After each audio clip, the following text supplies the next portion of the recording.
Yang keempat adalah bilangan kuantum spin, simbolnya adalah S kecil. Bilangan kuantum spin ini menunjukkan arah rotasi elektron.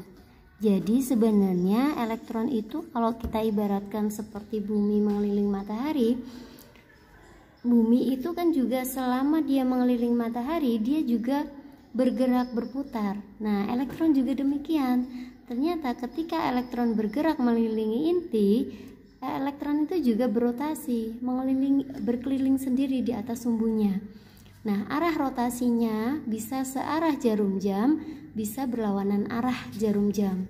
Sehingga kita punya berapa peluang kalau ada searah jarum jam, ya, searah jarum jam dengan berlawanan arah.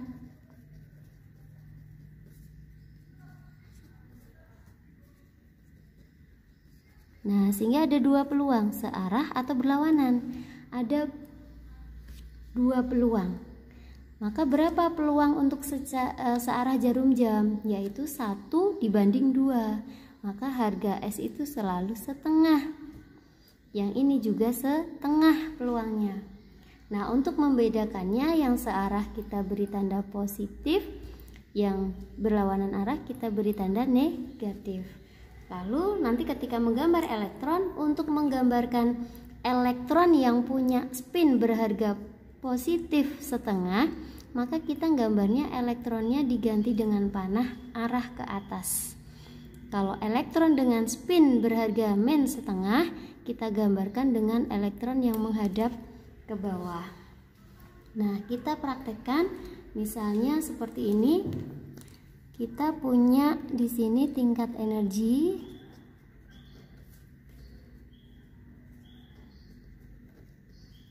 kulit ya, ini N, ini L, ini M, ini S, di sini jumlah elektron.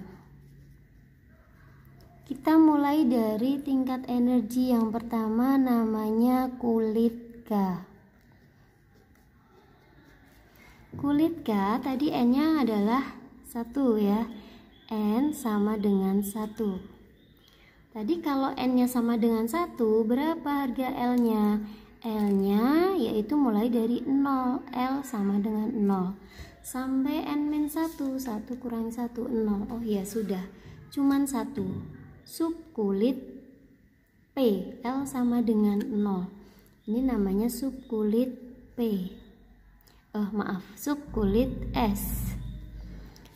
Kalau L-nya sama dengan 0, berapa harga M-nya? M-nya juga cuma 1, M sama dengan 0. Sehingga kita gambar. Nah, ada satu orbital. Satu orbital ini kita isi S-nya. S-nya di sini kita gambar panah ke atas sama panah ke bawah. Nah, ini S-nya ya. Kalau yang panahnya ke atas, S-nya plus setengah. Kalau yang panahnya ke bawah, S-nya min setengah. Berarti ada berapa elektron di sini? 2 saja. Nah, lagi kita coba. Kulit L. Kulit L berarti N-nya sama dengan 2. Kalau N-nya sama dengan 2, maka peluangnya untuk L-nya ada 2, yaitu mulai dari 0 sampai dengan L sama dengan N-1. 2 kurangi 1 yaitu 1.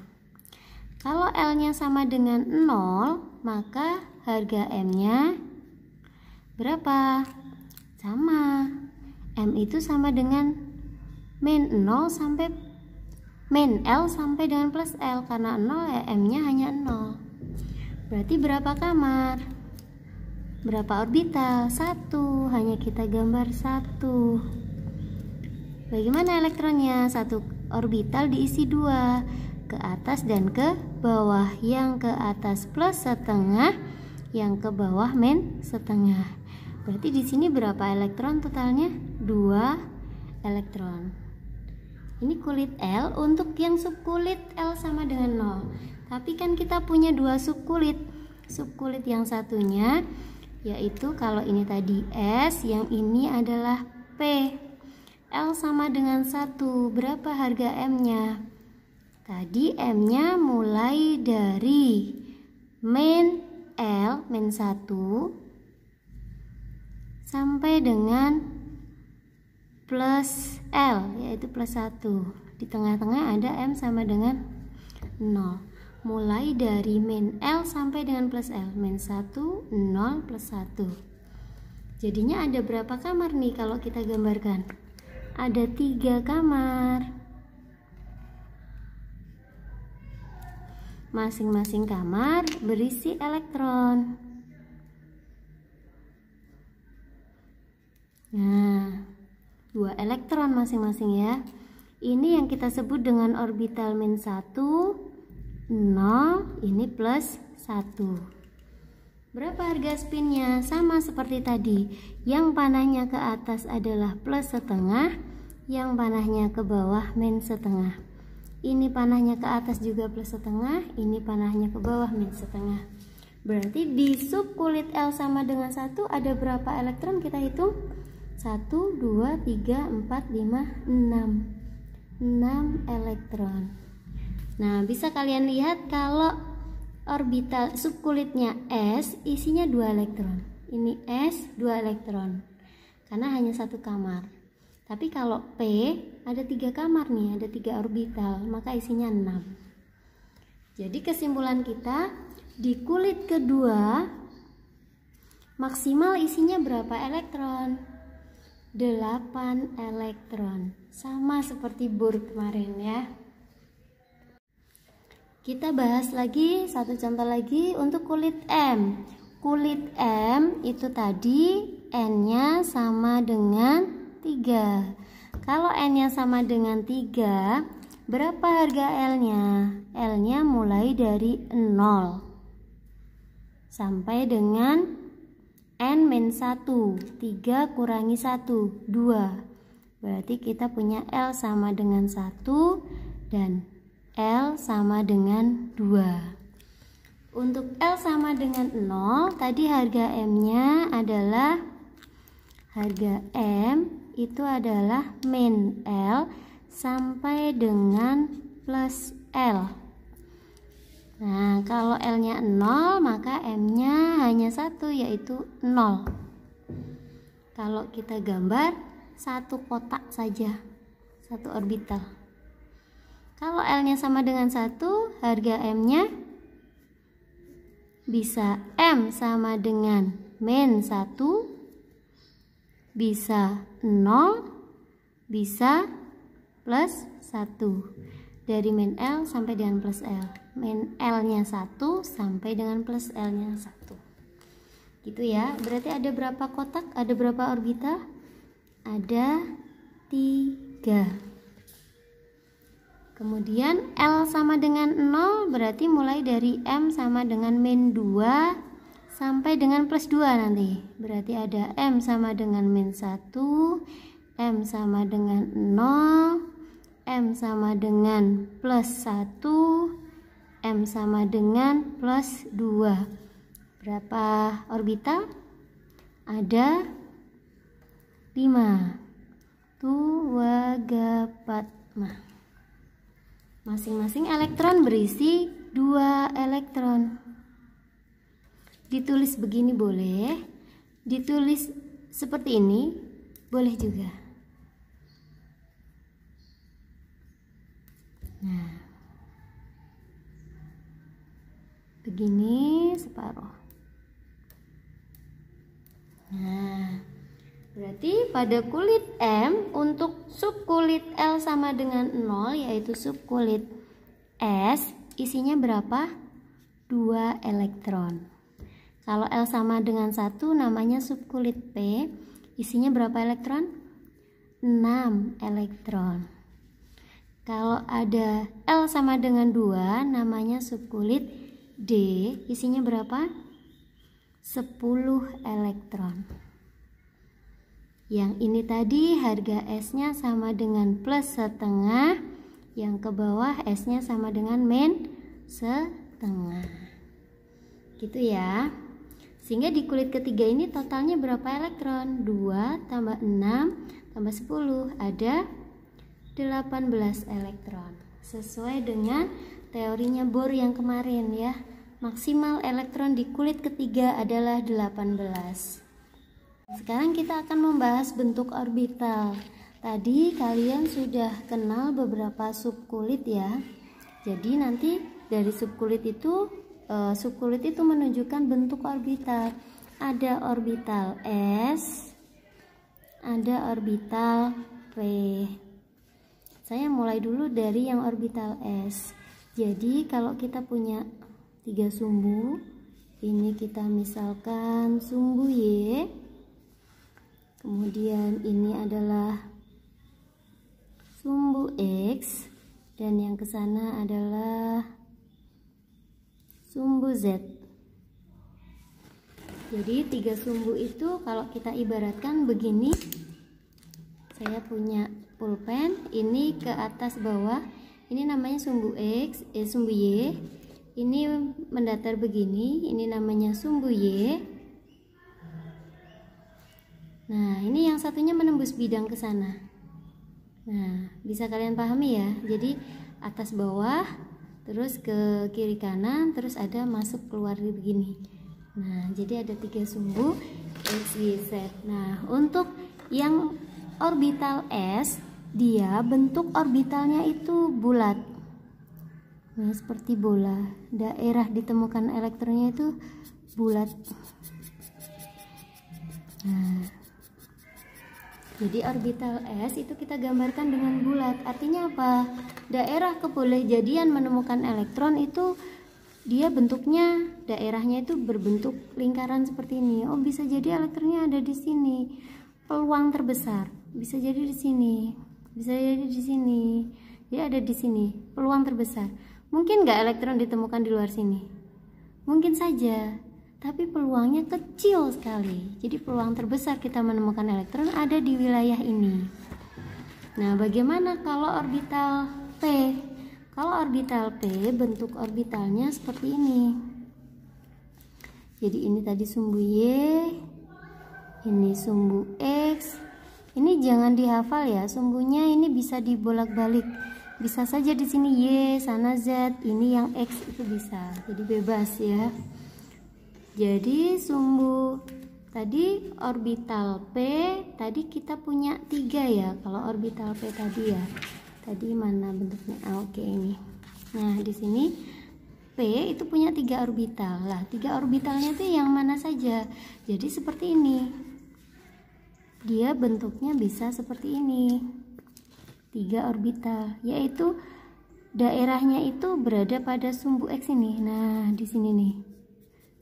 Jadi Anda bisa menemukan elektron di wilayah ini nih. Bentuknya seperti balon melintir gitu ya. Bisa menemukan di sini, bisa di sini, bisa di sini, bisa di sini. Jadi di dalam area ini Anda bisa menemukan elektron. Karena di sumbu X, maka orbital ini, bentuk ini kita sebut dengan PX. Bentuk orbitalnya namanya orbital PX. Bisa juga seperti ini. Ini Y, ini Z, ini X. Bisa saja dia orbitalnya berbentuk seperti ini.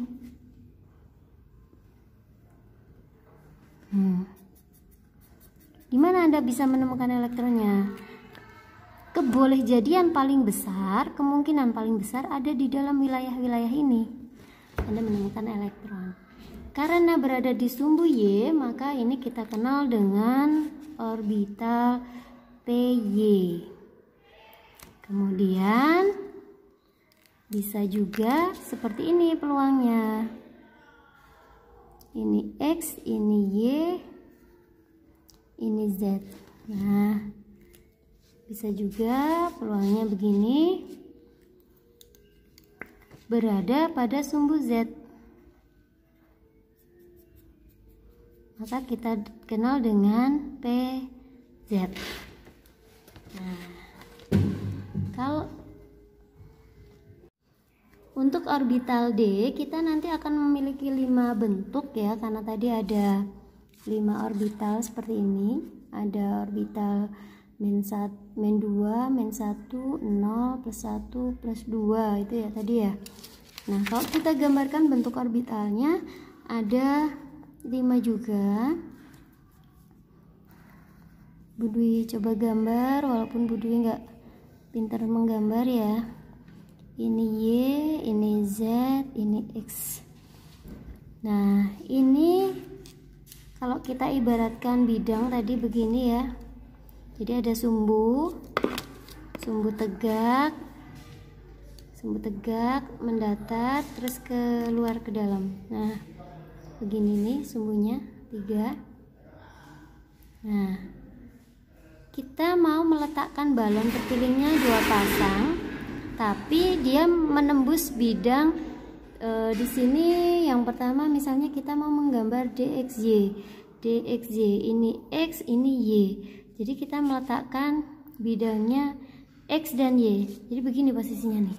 Nah, sehingga gambarnya begini di antara X dan Y. Nah, kita gambar balon 2 pasang.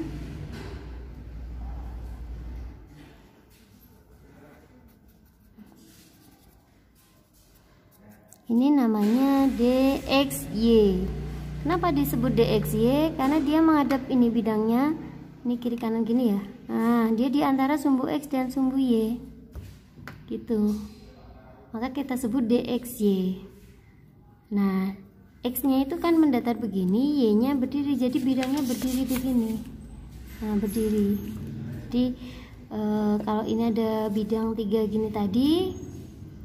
Nah, ini X, ini Y, maka bidangnya kita letakkan di atasnya gini, tidur begini. Nah, ini balonnya tidur menghadap depan gini ya. Kemudian kalau kita mencoba menggambar yang bentuk lain, Y, ini Z, ini X, kita mau menggambar DXZ. X yang ini, Z yang ini, berarti bidangnya miring, nembus ke dalam. Jadi gini posisinya bidang, nanti tembus ke dalam tuh begini. Ini ya bidangnya. Nah, kita masukkan bidangnya tuh begini. Nah, miring begini. Kalau tadi kan begini, depan gini. Ini begini balonnya, nanti posisinya masuk gini. Gitu ya. Nah, kita lihat gambarnya. Di antara sumbu X dengan sumbu Z.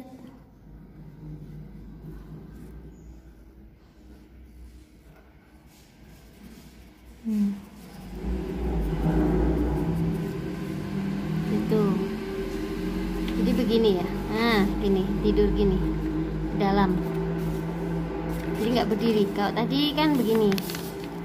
Nah, ada depan. Kalau ini begini. Tidur. Nah, terus bisa juga kita gambarkan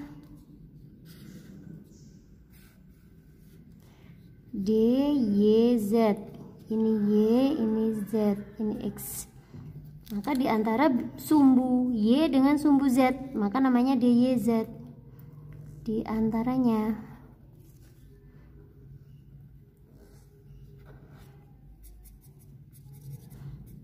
Apa bedanya dengan yang ini tadi? Kalau ini tadi posisinya bidangnya begini. Sumbu X itu mendatar, sumbu Z itu masuk ke dalam. Nah, jadi begini. Ini. Tapi kalau ini sumbu Y itu tegak berdiri, terus sumbu Z itu masuk ke dalam. Jadi posisi bidangnya begini, miring ke dalam begini. Nah, berdiri begini. Nah, kemudian ada dx kuadrat, y kuadrat, y, z, x. Dx kuadrat, y kuadrat. Kalau ada kuadrat begini, ini artinya tepat pada sumbu. Kalau seperti ini, dxy, dyz, dxz, itu di antara sumbu. dxy di antara sumbu x dengan sumbu y. dxz di antara sumbu x dengan sumbu z. Tapi kalau ada kuadrat seperti ini, maka tepat di atas sumbu. X kuadrat berarti tepat di atas sumbu X. Dan Y kuadrat berarti tepat di sumbu Y. Nah, nih. Nah, seperti itu. Dan satu lagi yaitu DZ kuadrat. Kita ganti sumbu Z, ini Y, ini X. DZ kuadrat. Pada sumbu Z, nah tepat di atas sumbu Z gini, tapi dia punya cincin seperti donat. Nah, punya cincin seperti donat seperti ini. Jadi ada 5 orbital untuk orbital D.